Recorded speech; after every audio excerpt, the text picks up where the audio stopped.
ba or natakot ka ba na baka iwan ka niya balang araw? Or matatakot ka na baka bigla ka na lang niyang hindi niya na mahal? Gusto niyo ba na hindi kanya magawang iwan gamit lamang ang kanyang damit or gamit yung damit niya na kahit ito ay luma or bago or malinis or marumi? Hello mga kids, kumusta kayo? Panibagong araw, panibagong video na naman tayo. And sa araw na ito ay isa na naman video ang aking tuturo sa inyo ng simpleng gabay o simpleng pamamaraan na makakatulong sa atin. At bago ang lahat, gusto ko lang mag-disclaimer sa mga taong hindi naniniwala at hindi gusto ang mga kagaya nitong video. Please skip this video and maghanap kayo ng videos na gustong gusto nyo dahil ang video na ito ay para lamang ito sa mga taong naniniwala and gusto mag-try. Sa lahat po ng mga nagko-comment dito sa aking video dito sa loob ng aking channel, mag-ingat sa lahat ng mga nagre-reply sa inyo na dinadala kayo sa kanilang WhatsApp and Imo app upang makaiwas po tayo sa scam. Ngayon po, ituturo ko sa inyo paano kayo hindi iiwan ng inyong partner.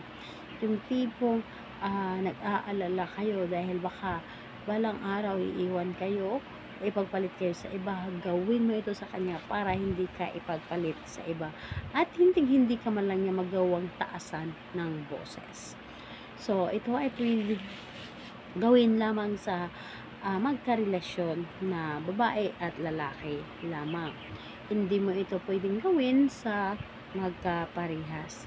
So medyo stricto ito.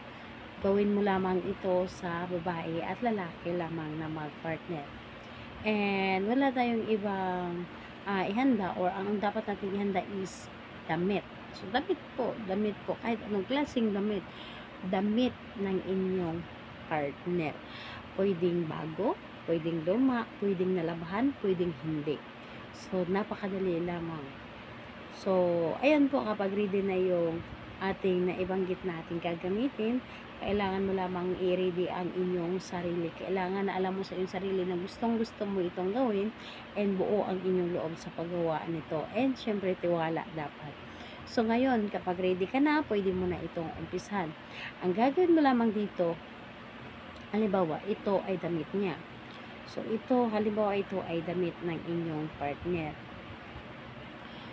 Tuwing pagkatulog mo or tuwing natutulog ka, yung damit niya ay tupiin mo lamang. Tupiin mo lamang yung damit niya and gawin mo itong unan.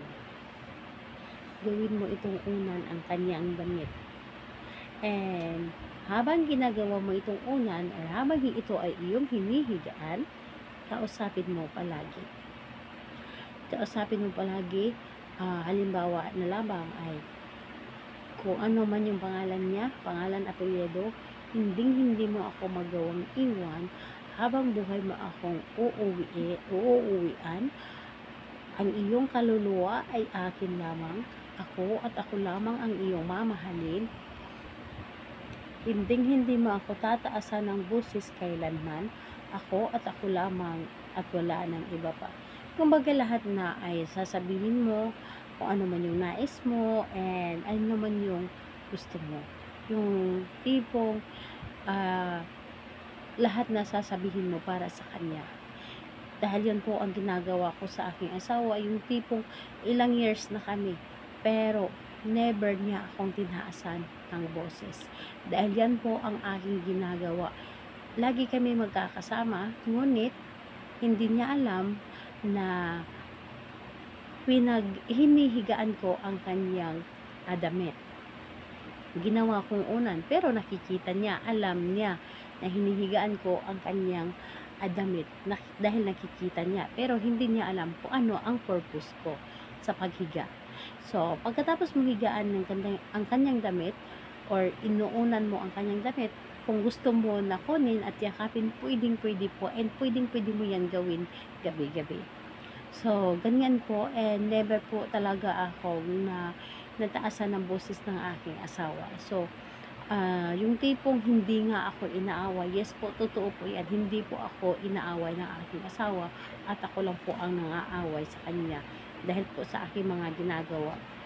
And ayun po, napaka-epektibo nito, gawin po ninyo ito at hindi kayo iiwan ng inyong asawa. So, ayun, gawin ito sa kahit anong araw at oras. Yes po, pwedeng-pwede, mas or napakaganda nito. Pero napaka-epektibo nito. Subukan ninyo, makikita ninyo ang resulta. Ewan ko na lamang kung tataasan pa kayo ng boses ng inyong asawa. So, ayun, salamat po sa inyo. Bye-bye everyone. God bless us all.